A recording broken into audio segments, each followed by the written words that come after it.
Au commencement, vous étiez une cellule minuscule et invisible.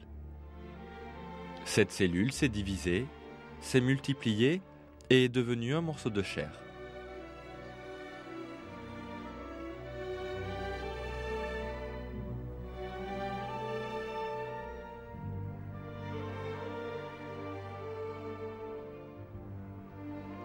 Plus tard, elle s'est transformée en un être humain, percevant et ressentant les choses. Vous avez grandi. Chaque année, vous avez eu un nouveau visage.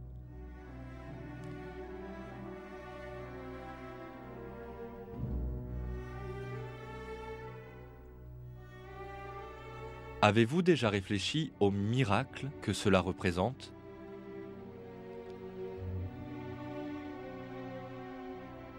Ou n'avez-vous jamais pensé que toutes les choses de l'univers ont été créées selon certaines règles et qu'il existe un équilibre parfait dans toutes choses ? Ou que la Terre sur laquelle vous marchez se déplace à une vitesse de 1670 km à l'heure ? Avez-vous déjà réfléchi comment les différentes plantes qui honorent la Terre ont été créées ? Comment les fruits émergent du sol boueux avec leur goût, leur parfum et leur couleur si plaisants pour les êtres humains ? À quel point la peau des fruits est en réalité une merveilleuse enveloppe ? Avez-vous déjà réfléchi qu'un désastre naturel pourrait dévaster votre ville et détruire votre maison en un instant et que vous pourriez perdre toutes vos possessions et les êtres qui vous sont chers en quelques secondes ? Avez-vous déjà imaginé que votre vie passe très rapidement, qu'un jour vous serez vieux et faible et que vous perdrez votre santé et votre belle apparence ? Et la mort ? Vous ne savez pas quand elle va survenir, mais comme tout le monde, cela va aussi vous arriver.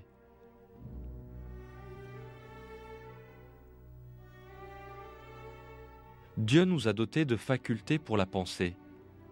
Toutes ces choses ne sont que quelques-uns des faits à propos desquels les êtres humains doivent réfléchir.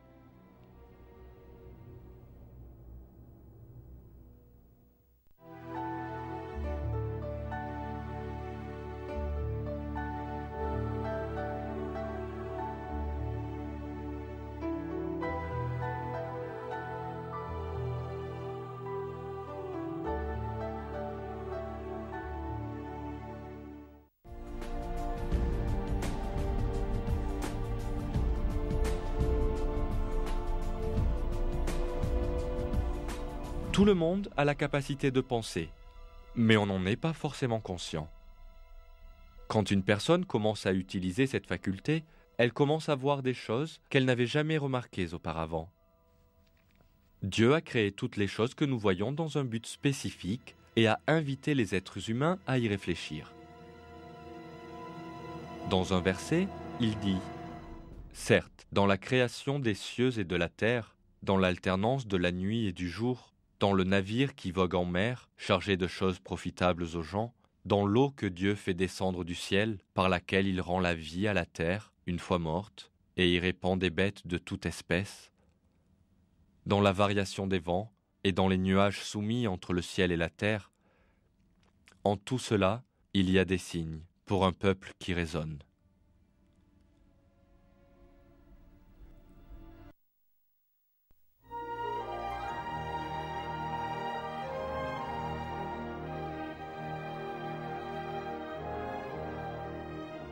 Un individu qui réfléchit à la création du monde et à l'univers infini comprendra mieux la splendeur et l'équilibre parfait existant dans l'univers. L'homme vit sur un globe minuscule, évoluant dans le vide infini de l'espace. Et ce globe est exposé aux dangers qui peuvent survenir de l'espace à tout moment. Et il n'y a rien que puisse faire un être humain pour empêcher ces dangers. Par exemple, des météorites pesant des millions de tonnes vagabondent dans l'espace. N'importe lequel d'entre eux peut entrer en collision avec notre planète et menacer notre existence. Une autre source de danger qui menace notre monde, ce sont les explosions à la surface du Soleil.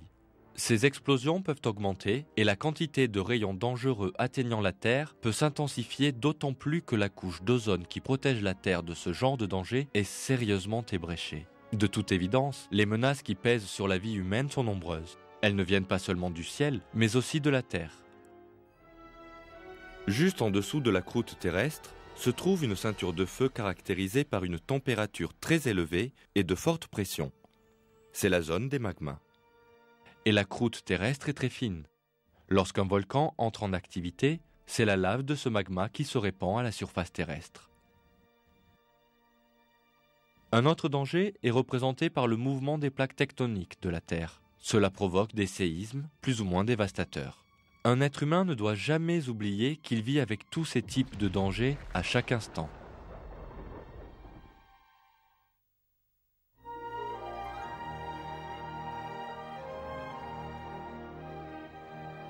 Notre monde est protégé de ces risques possibles par des équilibres très délicats. Un individu qui réfléchit à ces choses comprend que toutes les créatures vivent sur la Terre par la volonté de Dieu et grâce à l'équilibre parfait qu'il a créé.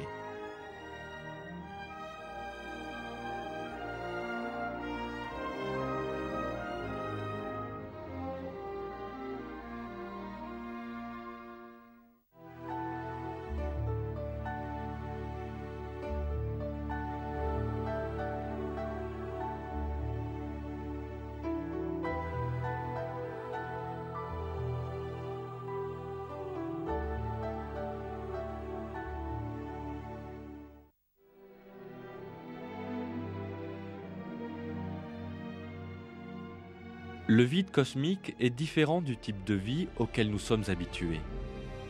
En ce moment, à 560 millions de kilomètres au-dessus de l'endroit où vous êtes assis, se trouvent des tempêtes de rayonnement se déplaçant à la vitesse de 100 000 km à l'heure, provoquées par les explosions à la surface du Soleil.